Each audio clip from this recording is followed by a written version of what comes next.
this is skipping ahead a little bit in sort of the new director training process. However, most of the centers are preparing for these fiscal reviews right now, so I thought it would be appropriate and make sure that this is timely and you have the information you need when you need it.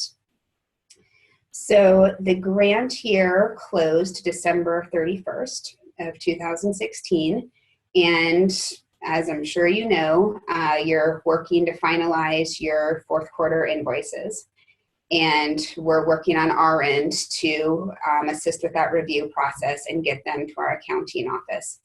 And I've sent out a information request to all of your centers, and we've asked for information to be submitted to us by February 23rd. Yes, February 23rd. And so today we'll walk through what that information is that we've requested up front, and then what questions will be asked on site. So I will start going through the slides and turn off the video so it's less distracting here. Okay. And one thing about Zoom meetings, I'm still getting familiar with them, but there should be a button on your screen if you want to unmute yourself, and you can ask questions as we go through this process and make sure you have an understanding of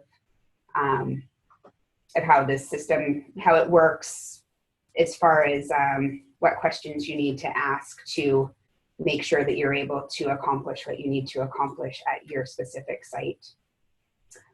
Okay, so financial reviews or fiscal reviews, they can be called both things.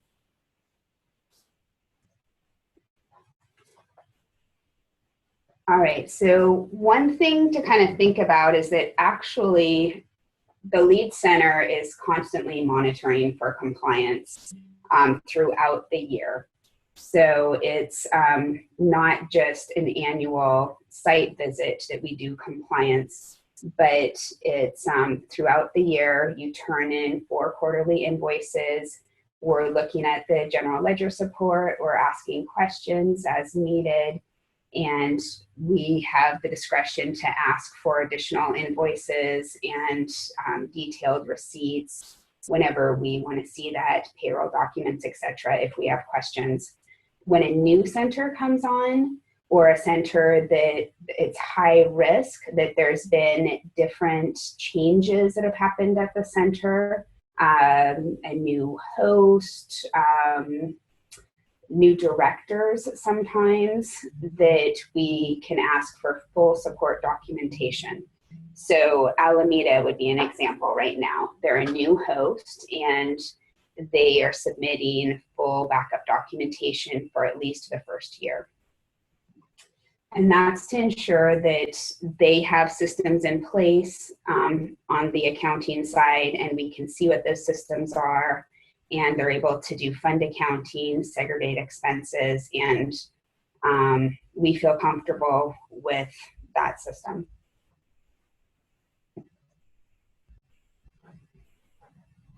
So after the grant period closes, the lead center sends out a request for documents to be submitted electronically for review prior to the site visit. And from the review of these documents, the lead center will begin drafting the annual fiscal review report. And so we'll go over what this information request is.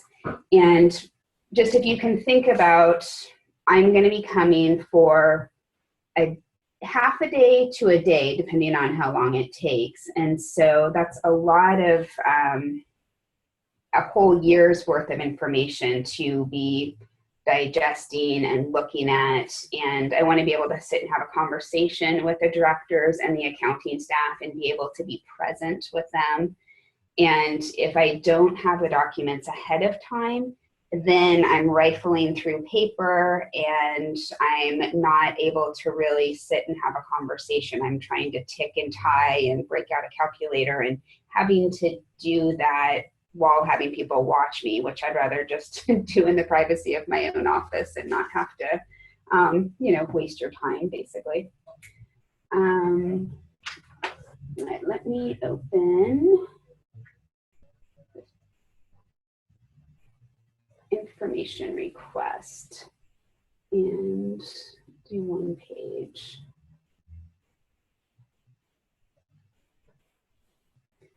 All right, so we are asking that the information on this list be submitted by February 23rd and that it be submitted to Dropbox. We have a regional Dropbox, and that it have a naming convention for the file names. A lot of times, if someone drags a document into Dropbox and they scanned it and it's got a whole bunch of numbers after it and some cryptic name, that's hard for us to know what it is. So if you can please assist us with doing a naming convention. And the convention starts off with a number. So we're trying to line up number 1 lines up with number 1 on this list. If there's any questions about that, please let me know. So the first thing on the list is prior year reviews and audits. And the bullet points under this is most recent SBDC financial review, including management's response to findings. So that is the report that I wrote the prior year. And if you can't find that in your files, then let me know and I'll resend it to you. And so look at that and ensure that you have a copy of that. Of course, I have a copy of it too, but the exercise here is that I want to know that you're keeping a copy of it, you're reviewing it, your team is implementing any changes that needed to be made, revising policy and procedures, for example, and that it hasn't just, gotten shoved to the bottom of the drawer and forgotten. Most recent host external independent audit report. So that would be something that in my world, I would be contacting Sponsored Programs Foundation and asking for their A133 audit.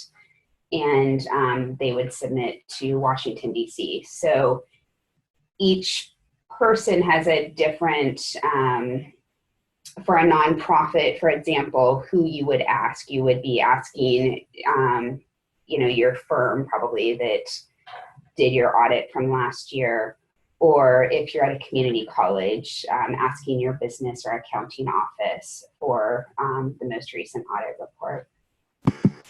Shawn, this is Marianne. Your screen is gray, so we can't see. Oh, it is. Hi, Shawn. I think you have to click when you share the screen to the document. If you click on that screen where the document is showing. Oh, okay. Thank you, my tech helper here. I'm still getting used to this Zoom thing. What did I do wrong? Okay, hold on here. Okay, so sharing.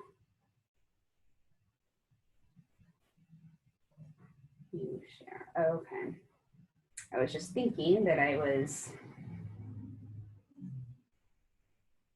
Right, is that working, you guys? Yes. Okay. All right, I opened a new document, but on the same screen, but that's not how Zoom works, so. Okay, thanks. All right, so number 1, let me know if there's any questions.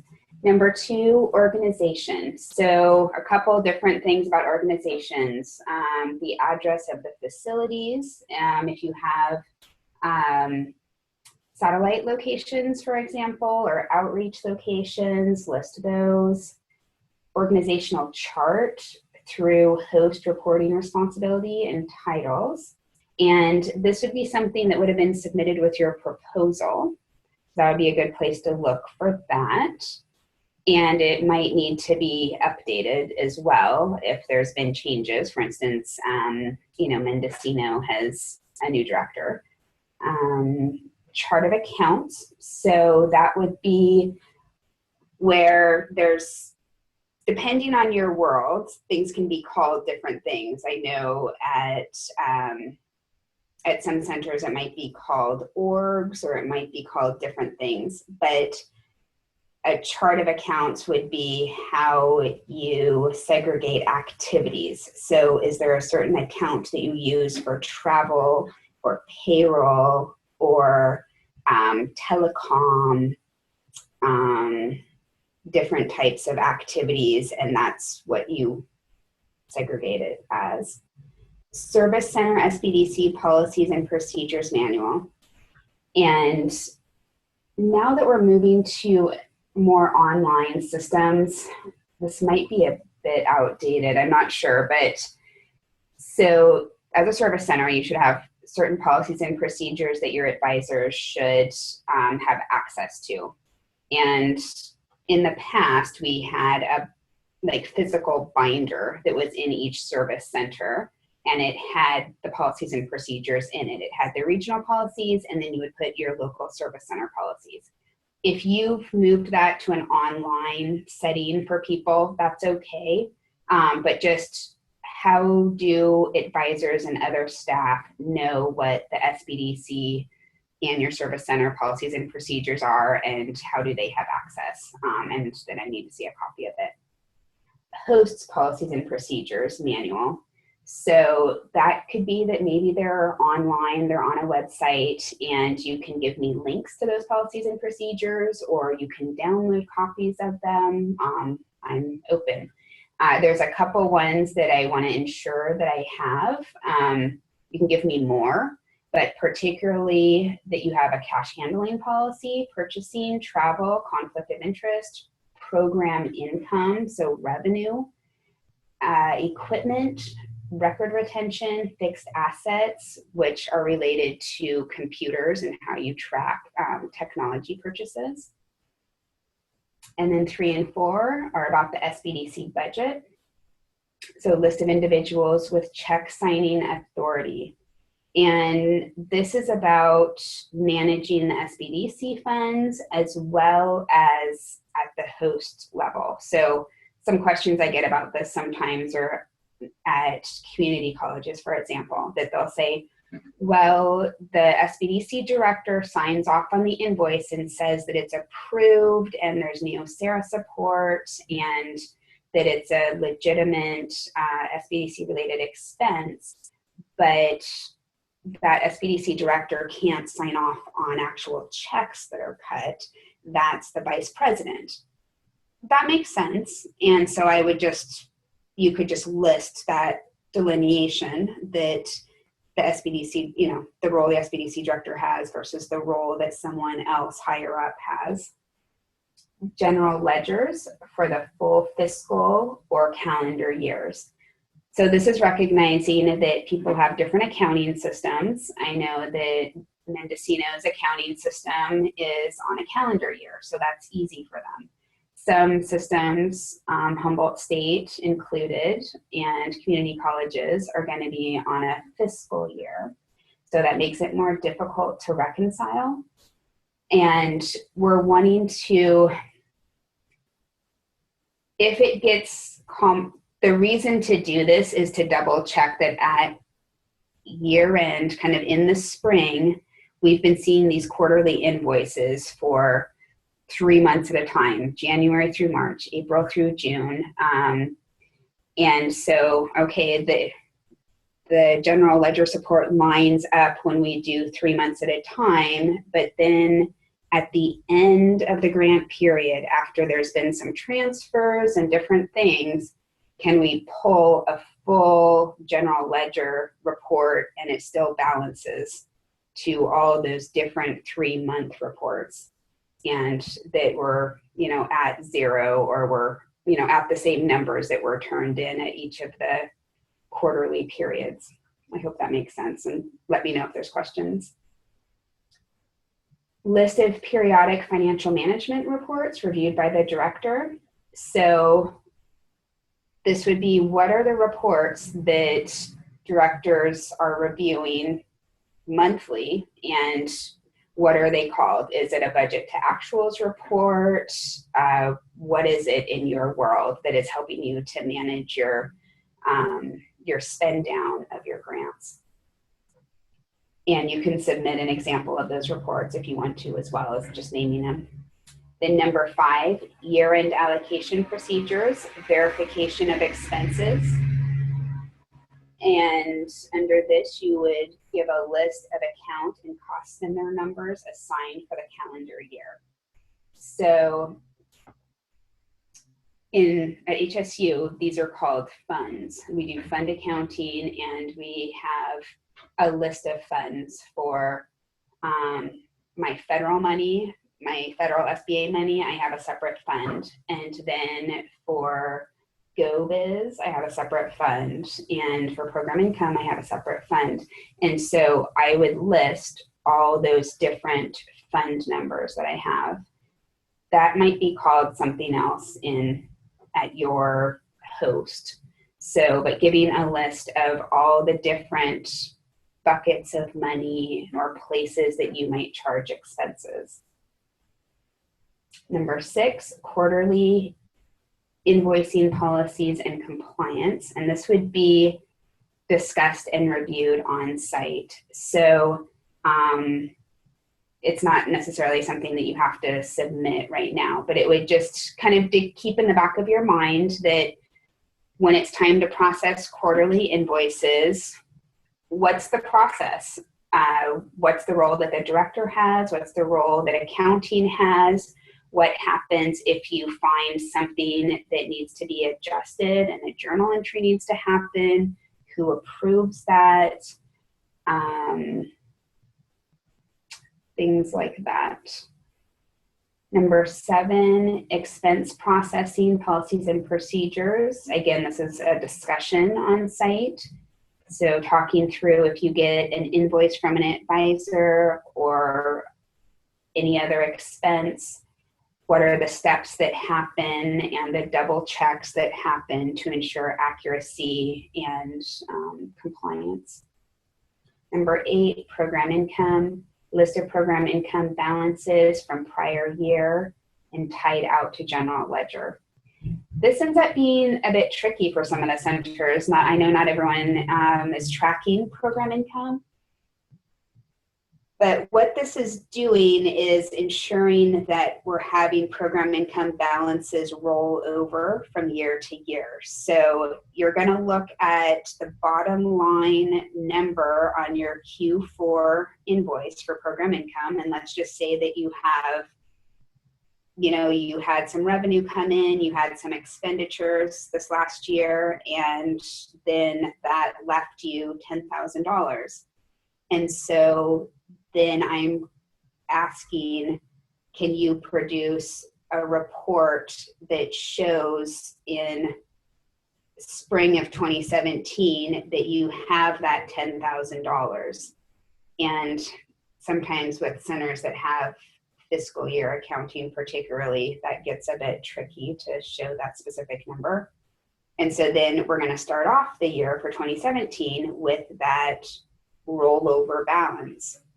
And for people at community colleges, in the past, there's been a concern that if you're getting funds from the chancellor's, community colleges normally are funded with money from, state funds, chancellor's office, and they would sweep funds at the end of the fiscal year. And program income funds cannot be swept and kind of put into the college coffers. And so that's one of the reasons we're also trying to make sure that the information ties out and it doesn't get taken away by your host as just part of their end of year processes.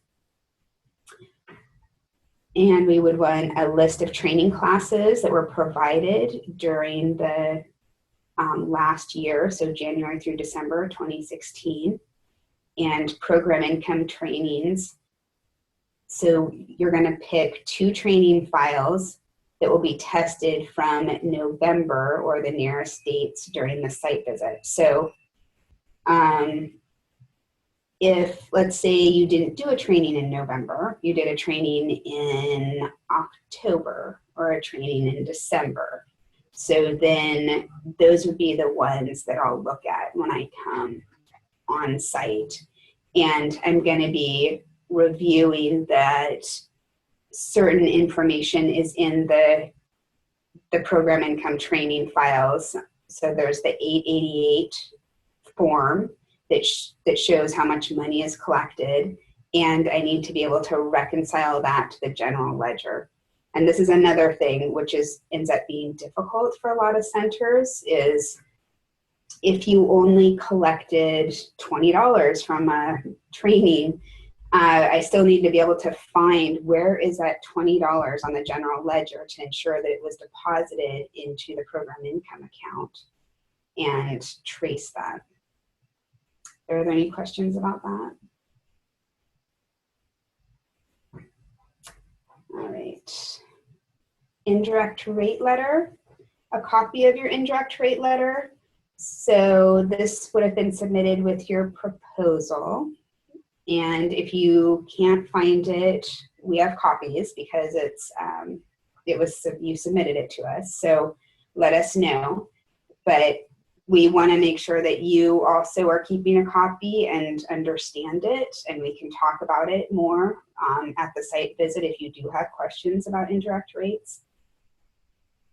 In-kind match documentation. So if you declared anything besides waived indirect for in-kind match, then we want to see you're claiming the amount claimed on your Q4 invoice, but you need to submit other documentation as well. So just you're kind of giving another copy, but we're just going to look at it and go over it at the review and discuss, was this documentation the best documentation? Do you have questions about it?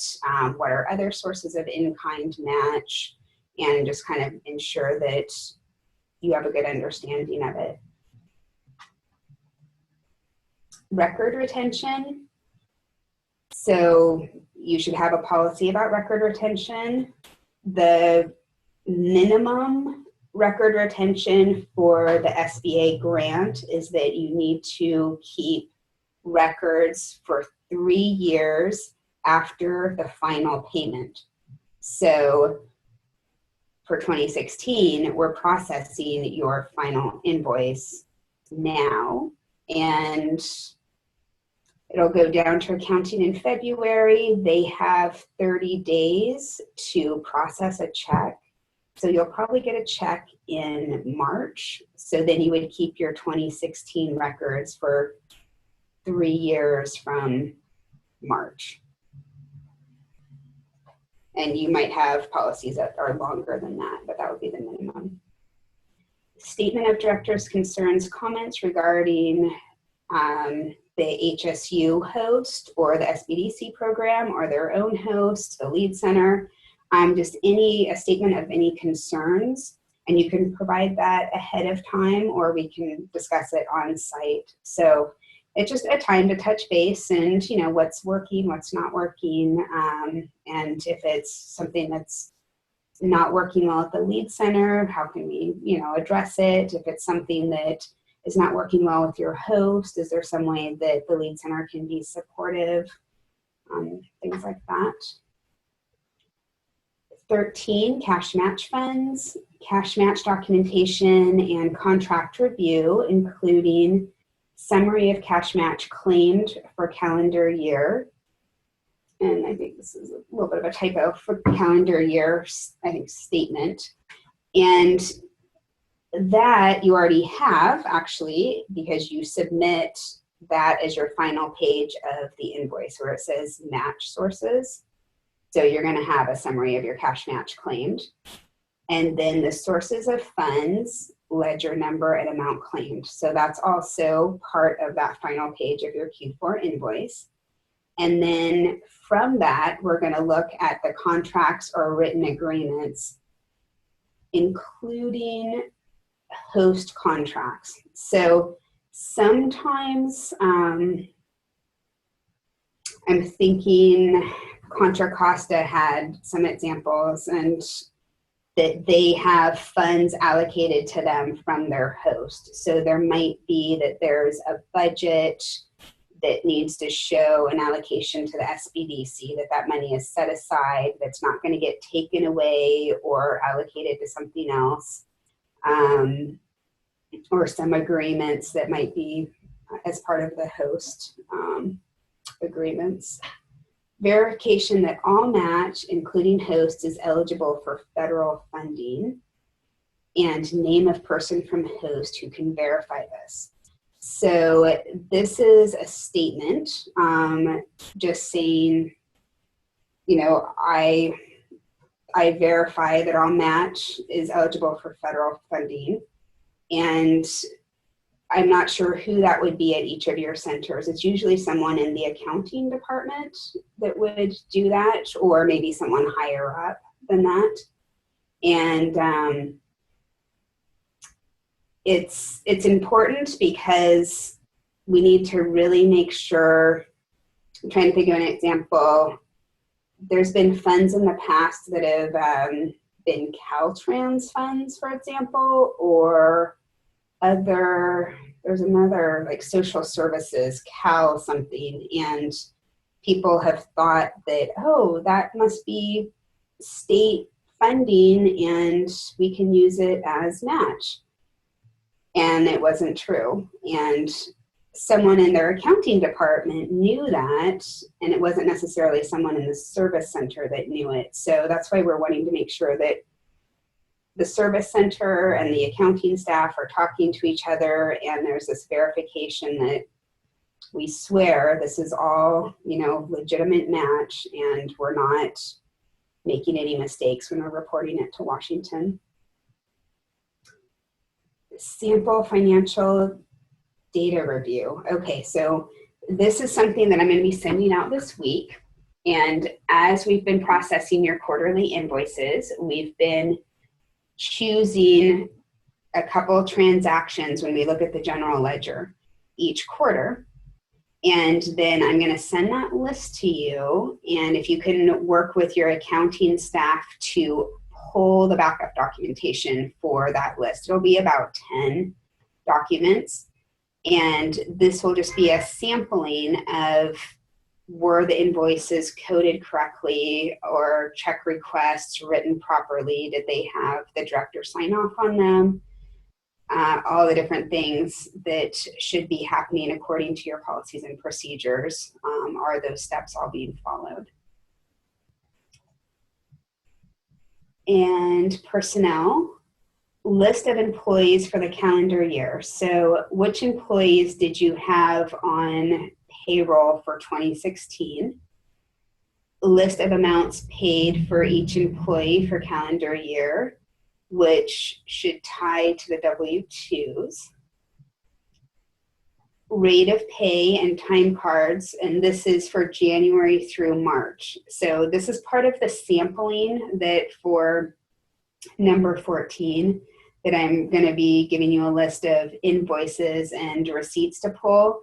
Part of this is also choosing a quarter's worth of payroll documents to look at. And so this year I'm going to look at January through March for the Q1.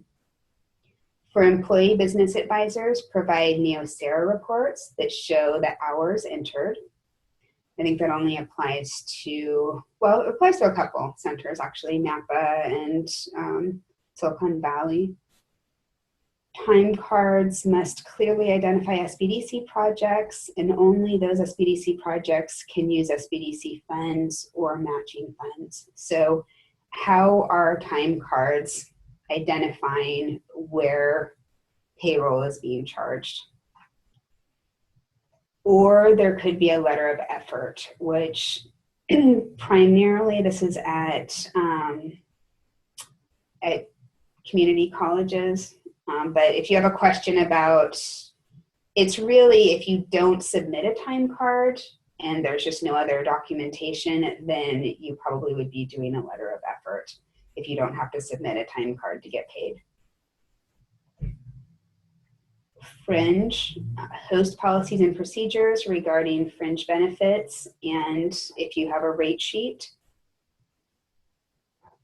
travel requests and claims for the director. So if you can put those in Dropbox so that I can review those as a sampling of where the director's been traveling, because that's charged to the grant most likely.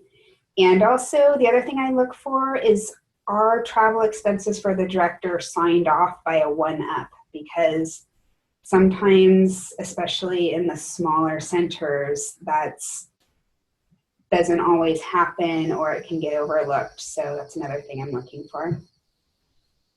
Any additional sample transactions requested. So in the list of sample transactions I'm going to email this week, there could be some other travel expenses that I have noted in there. Okay. D, equipment, list of equipment and location. So if there's any equipment that has been purchased with SBDC funds, so that would be the federal cash match or program income, then it needs to be listed on the equipment list, which should have been turned in at the end of 2016. It's a form that should have been filled out and submitted. Let me know if you have questions about that. So it's only for equipment that's purchased with funds that are reflected on the quarterly invoices. And it needs to be tracked sort of indefinitely. If it gets to the point that the stuff is so old that it gets surplused out at your host, you can note that. Supplies, it would just be submitting some of the transactional samples that I'll be emailing out. And then F, contractual consultants, list of contractors, consultants for the calendar year. So this would be for anyone who hires consultants as independent contractors, just to clarify, because if you hire them as employees, we've already covered that under personnel. So this would be just for centers that hire consultants, business advisors as independent contractors. But there might be someone else that you contract with that maybe you contracted with someone to do, gosh, I'm trying to think. Well, probably not web page stuff since we're Lead Center's doing web page stuff, but on our invoices at Lead Center, we would have a contractor line item for web page. We would also have a contractor line item for someone that might do strategic planning at our region meetings. So just however that would relate in your world, there could be other reasons you would have contractual expenses. List of amounts paid to each consultant for the calendar year. And this may or may not exactly tie to the 1099. I realize that because of end of year invoices. So for example, a December 2016 invoice might get submitted in January and paid in 2017, but it should approximately tie, or there should be kind of an explanation of why it's, not quite tying. List of vendors, including consultants with cumulative spending greater than $5,000. Attach supporting documentation showing the host's purchasing rules were adhered to. So, does your host have any rules around competitive bidding, or that if you have a vendor that you're spending more than $5,000 or $1,000 or $10,000, whatever the threshold is, that you need to set up a purchase order or sole source justification or whatever the rules are in your accounting world, just to prove that you are following those for some of your larger vendors. submit sample transactions and include SARA report that shows the hours entered for business advisors and trainers. And so many of the centers, maybe most at this point, I believe, already have NeoSARA reports attached to invoices from their advisors, just as a way to reconcile that the hours were worked. But if for some reason that's not the case, then please make sure that you do have the NeoSARA reports as well.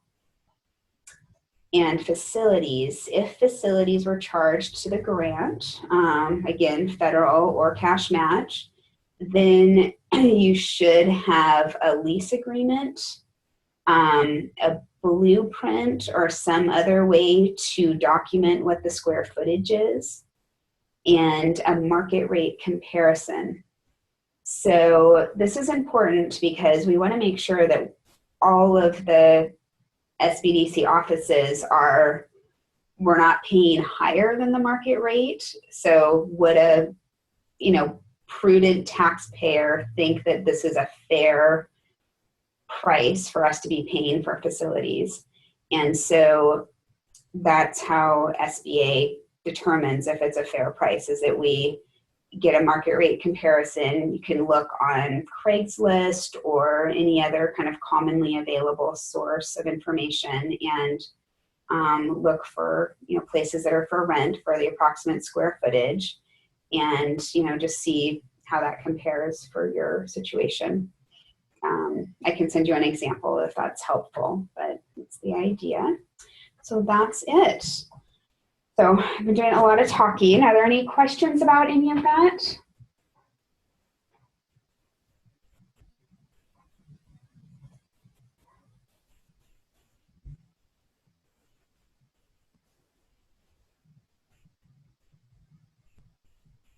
Okay. Shawn, this is Mary Ann Petrillo from Minnesota. Yeah. Hi. So I'm new to this, and I'm looking at last year's documentation and following you on this phone call. I'm just curious, in a lot of the sections that are indicated on this document form that you've just gone through, is that information supposed to be put into a specific form, or is it just something we put on a Word document and give to you? So the things I'm looking at, for instance, organization, address of facilities, does that go on a piece of paper, or is there a form that section 2 fits all that information into? You could just put it in a Word document. Yeah. Okay. Yeah, it's not fancy. Some centers have, I think Santa Cruz last year had kind of a good system that they took my information request and they typed the information into the information request. And so under addresses, they just typed the addresses into the information request. And then in other areas, they said, see Dropbox and put the name of the document or something like that. I mean, that's one way. Or you can, what we do for when we have to turn in information to SBA for Washington, for the regional reviews, is we would put a Word document for each item. So it'd be, number 2 addresses, and we would just list the addresses and turn it in, and it would just all be labeled nicely, and we upload it to a portal, but so that it's like, okay, that's question 2, this is document 2. They can just go through on a checklist and check that they asked for 50 things, they have 50 things, and do it that way. So I'm open to what works for you. Yeah. Any other questions? No, thank you for that. I was just going to put each of these groups in a folder, folder 1, folder 2, etc. Yeah. Content in there. And I'll use that system where it's scanned files, then that's what I'll upload to Dropbox and then have corresponding folder. So that's fine. Okay. I should make sure there wasn't a form I was supposed to have. Yeah. No, thanks. And I mean, and I think we started this kind of Dropbox system last year. We used to do paper binders, and we're trying to move away from paper. And I'm also hopeful that now there's a starting place so that the centers can go into last year's Dropbox and say, oh, the policies haven't changed. The different documents haven't changed. We'll just pull them over into the next year's file and then add a couple of things like in the proposal file, which is maybe electronic and maybe in Dropbox, pull over the org chart from that and try to make it less time consuming for all of us. That's my hope. Okay, so site visit. So I'll be doing a week of travel in March and another one in May, or March, April, and May. I just kind of scheduled that I'm going to be out of the office for a week each month. And I'll meet with the service center directors as well as the host accounting staff to discuss questions related to last year's operations, challenges, financial reporting, and management. And so there's questions that I'll ask, and I'm gonna, kind of thinking about time, I'll show you what those questions are and I can follow up and email them to you. But I just wanna not take up too much of your time here. Okay, let me do the share screen correctly.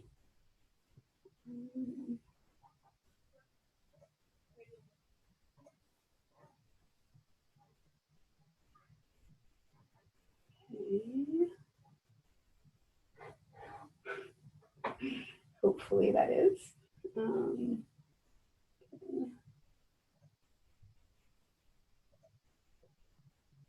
Information request, and then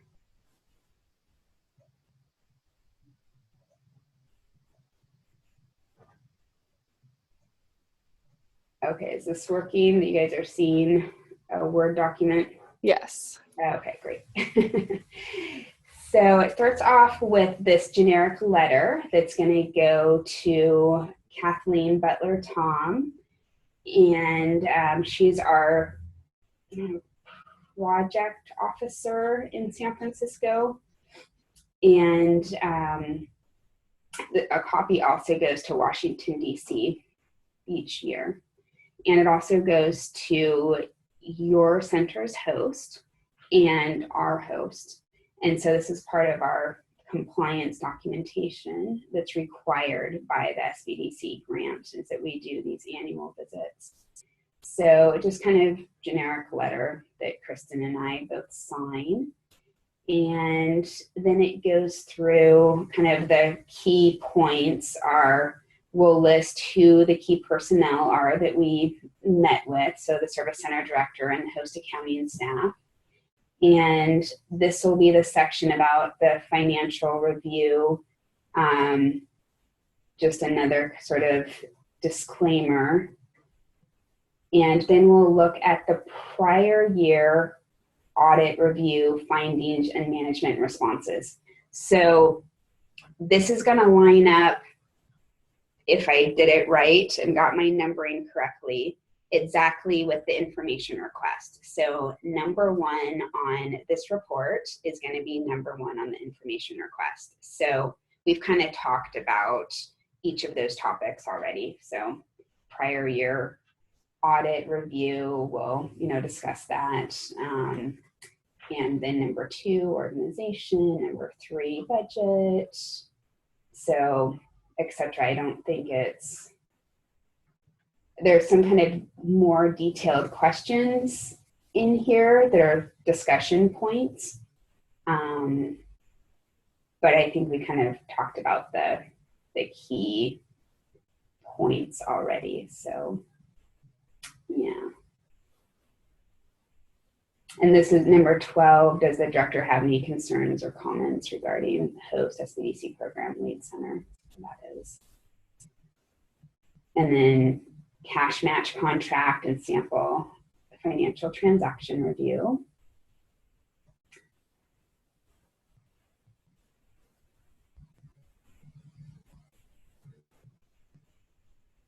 Okay, so that's that. Okay.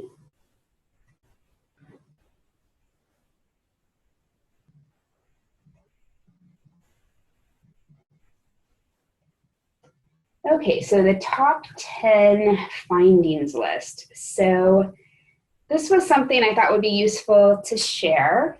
It's a little bit dated in that I received this from one of the national conferences several years ago now. And the director of the examiner's office in Washington, D.C. had prepared this list of the top 10 findings that the Washington, D.C. examiners find when they go out and do their site visits. And so there's references to the OMB circulars and things like that, which have now morphed into uniform guidance and stuff, but still the findings, I'm sure, are still very similar. And I thought it would be worth sharing. And you have to keep in mind that this is directed towards lead centers. So the way some of this wording happens, it's addressed to me submitting documentation to Washington, D.C. But everything you submit, needs to be appropriate, and in order to make sure that what I submit to Washington, D.C. is okay. So, all right, here we go. Finding number 1, the amount of indirect costs reimbursed by federal funds, which in this example was $50,000, exceeds the amount authorized on the notice of award, $40,000. The difference of $10,000 cannot be paid with federal funds and is disallowed. And the recourse was that the SBDC region, which, in this case would be Humboldt State sponsored programs, is the host of our region because they have the master contract. So if this was Humboldt State would have to send Washington a check for $10,000. And so I'm gonna just pick on Mendocino for a minute, if that's okay, Marianne, that I felt a little bit sheepish having to bug your center when I was doing quarterly invoices because the indirect was a couple cents off. And I know that that's just so irritating when I have to write to you guys and say, oh, please revise this invoice. It's a couple cents off on either the indirect that's being charged to the federal grant or even the waived indirect. But the reality is that it's disallowed. Even any cent, anything over the amount that that's in our contract with SBA is just not allowed. So it has to be perfect, and especially at closeout, it really has to be perfect. So apologies, but I hope this kind of helps you to understand that as well. So we're not allowed to go even $1 over what the indirect is in our master contract. All right, finding number 2, the amount of waived indirect, $500,000, exceeded the amount of non-federal funds authorized for indirect on the notice of awards, $400,000. $100,000 is disallowed as an expense of non-federal funds. And so further clarification is that the notice of award, general terms and conditions, actions requiring prior approval, before taking any of the following actions, you must obtain advance approval from SBA, changes to the amount claimed for indirect costs in excess of the approved budget. So I guess they're sort of citing why this is not allowed. And in this case, the SBDC network must revise this one document, SF425, which is a federal financial report. So again, the waived indirect cannot be over either. And waived indirect counts as match. So if we end up being undermatched because we misreported our waived indirect, we would, in certain instances, have to repay that and actually write a check as well. Finding 3, the reimbursement invoices for an SBDC service center do not reconcile to the general ledger. So that's where, close enough does not work. It has to be perfect, and we need to have general ledger support for all expenses. And there's the reference, well, the old reference before the uniform guidance. State in part recipients' financial management systems shall provide for accurate, current, and complete disclosure of financial results of each federally sponsored project. The lead center should require SBDC service centers to enhance their financial reporting system. Program income. Program income funds were diverted from SBDC program for expenses for non-SBDC activities. So this is why sometimes program income, it's not that much money, but SBA is watching it very closely because it is revenue from participants, and they really want to make sure that it stays with the program. And so it's giving references to why, it should not be diverted, and that we need to have effective controls and accountability for all funds, property, and other assets. Recipients shall adequately safeguard all such assets and ensure they are used solely for authorized purposes. The lead center must provide evidence that the SBDC service center has replenished the program income account in the amount of the disallowed expenditures. The lead center must assure that safeguards have been installed to prevent this situation from occurring again. 5, the daily timesheet that is used for time and effort reporting only records time worked in support of the SBDC program. The employees who allocate their time to other programs do not record 100% of their time on the SBDC daily timesheet. This is a question that comes up so often at centers when there's sort of a changeover in accounting staff maybe, or directors, and they maybe don't have a system in place already for recording their the time that they work, and so we have to work with them to get that set up.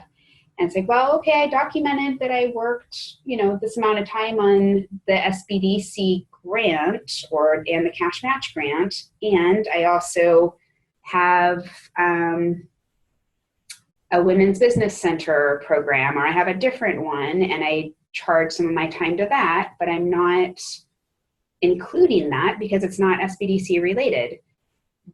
But what SBA is asking for is they want to see a timesheet that shows that, if you got paid $1,000, they want to see all the different funds or buckets of money that $1,000 was split up into, and how many hours were charged to each bucket of money. So OMB circulars require recording of the total activity for which employees are compensated and which is required to fulfill the obligations to the organization. The SBDC network develops and implements. So what should be happening is SBDC network develops and implements a process to record 100% of employee time. Okay, 6, the required financial reports were not submitted within SBA's specified dates. So there's a semi-annual report that SBA requires that's submitted July 30th. And then there's a final report that's submitted 90 days after the conclusion of the year. And so that's the deadline we're working with right now, is that the grant ended in December and you're working on your quarterly invoices. You're going to get them finalized no later than February 15th, because then I'm going to have to be buying presents for the accounting staff at HSU, begging them to please rush and get the invoices posted in February. And then our February closed reports, I'm not going to get them until like March 15th if I'm lucky. And then I need to do regional, summary reports, etc., and have all of that complete and reviewed and signed off by our host and submitted by March 30th. So, and we can't submit late. It's not an option. In a review of time and effort for employees at the lead center and selected service centers in program year 2012, the time and effort certification documents reviewed were dated June 2013, indicating they were certified after the fact and not in 2012 when they should have been certified. This is something that happens on a pretty regular basis too for centers that submit letters of effort. So if you submit a time card, there's a time card, I do, that I have to submit something every 2 weeks. And so there's going to be an accurate date on it. But I know at community colleges, if you're a salaried staff person, I think by default you get paid. And then you only submit a report showing absences, I believe. And so in that case, we do a letter of effort. And a lot of times people don't think about doing their letters of effort until it's time to do the fiscal reviews. And so they're starting to think about them now. And then they're going to have this date on them that says, February 2017, when actually they should have 2016 dates on them.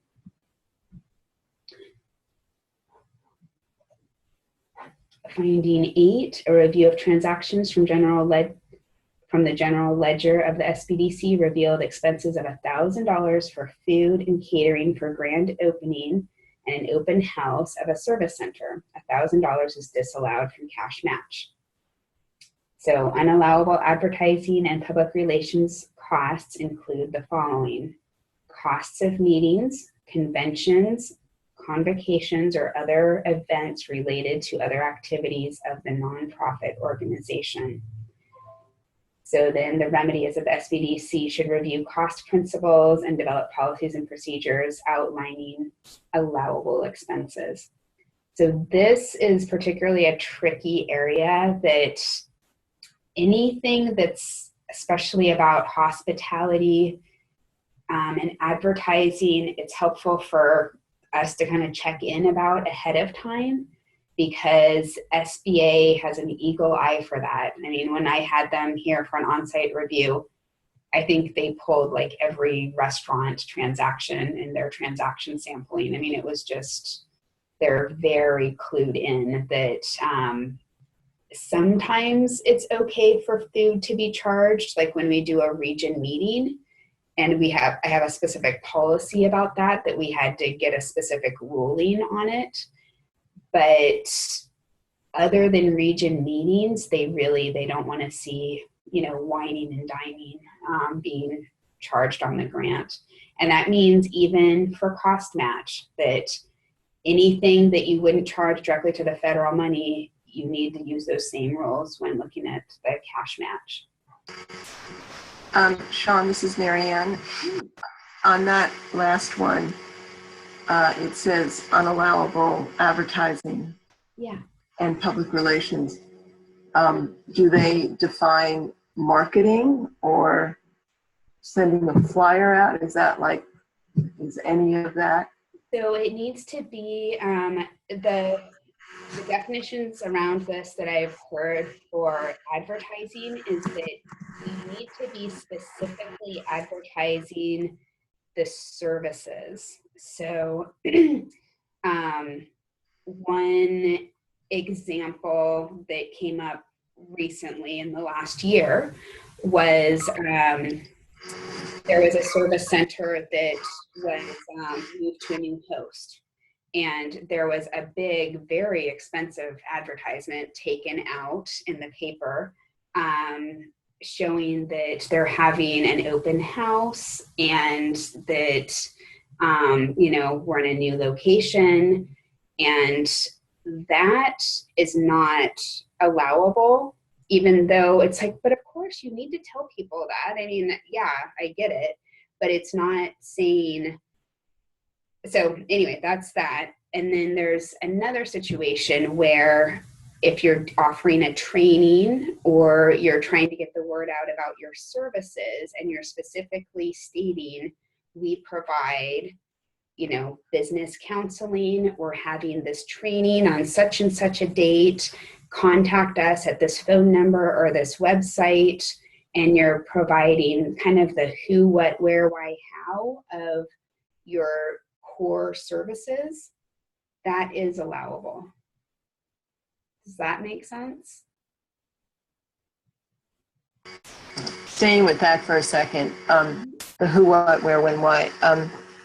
So does that mean that printing a flyer, I'm not talking about advertising now, I'm not talking about like advertising in a paper or even in a social channel, but the actual creation of the materials so that you can then hand the card to people and say, here, come to our training on Tuesday. That would all be covered. That would all be allowable. Yeah. Yeah, it's just when it, and I know it's frustrating because there's been a couple situations where there's been open houses and trying to get the community to know that the service center has moved or something like that.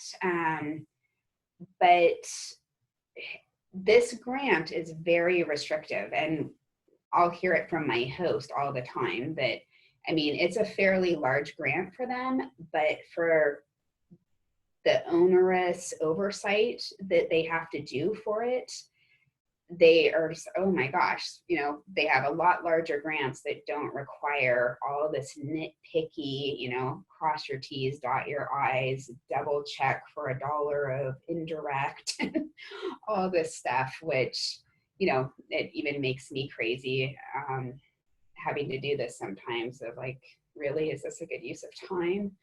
But it's just, those are the rules for this particular grant. Right, and I can understand that. I just think that there is, putting advertising and public relations aside, there's a lot that can be done in terms of marketing. And I didn't want to make an assumption that that was also included under advertising and public relations, because advertising and public relations are different. Right. They're part of that beast, but not. That's only one slice of beast of marketing that you can do, right? And I think we can talk individually too about situations. Okay, thank you. Yeah. Any other questions about this? Because this is a topic that is this gray area that comes up fairly often. Okay. All right, 9, the examiner disallowed $10,000 of revenue credited to program income account from an SBDC. Revenue is earned income specifically generated through the conduct of project activities per the program announcement. These funds appear to be donations to the service center and not specifically earned income from programs. Okay, so this also comes up somewhat frequently, and there's been confusion in the past that I'll pick on Alameda this time, that they have small contracts to do trainings in their community. So one of them is with the Berkeley Library, that they will do, I think maybe 8 trainings, and they'll get $5,000 for doing those 8 trainings. And so they've got a contract, and it provides them with some funds, and that's great. And so then that revenue, that $5,000, would actually go into a cash match fund, even though it's related to some training, but it's it's not $20 from, you know, participants that are attending the training. And if they did, in addition, have that they're charging $20 for everyone who attends the training, that would be the piece that would get deposited in program income revenue. But it's only participants that are attending the trainings that are paying for that. It's the only piece that gets put in there, which is good news for us as a region because we're always looking for cash match. And so then we can charge, we can use the $5,000 as cash match. So it works out well for us, but it's sometimes a confusing point. Right, number 10, a review of transactions from the general ledger of the lead center revealed expenses of $2,000 for embroidered polo shirts. $1,500 is disallowed from cash match, $500 is disallowed from federal funds. The expense required prior written approval from the program manager. Costs of goods or services for personal use of the organization's employees are unallowable regardless of whether the cost is reported as taxable income to the employees. And so the SBDC reviews cost principles and develop policies and procedures outlining allowable costs. So that's, I don't think people would necessarily get confused about that. We have had shirts printed in the past for the region. It's been a couple of years. We've used sponsorship money for that. So I think one time it was for a state conference and we had some funds that were provided, I want to say from an airline maybe, that Southwest or something like that. And so we did not use that as cash match, and it just kind of stayed off the SBDC books. And we did get shirts printed. So that would be kind of the way that you would do that. Okay, so that is it. Any questions?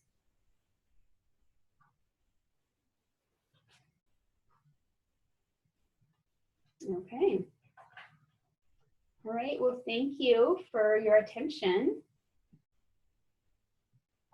So that's a lot of information to take in. And please be in touch with questions about the financial information request if needed, and look at the schedule. All of your financial site visits should be on the region calendar so that you can ensure that you're available for that day, and your host staff, accounting staff are available.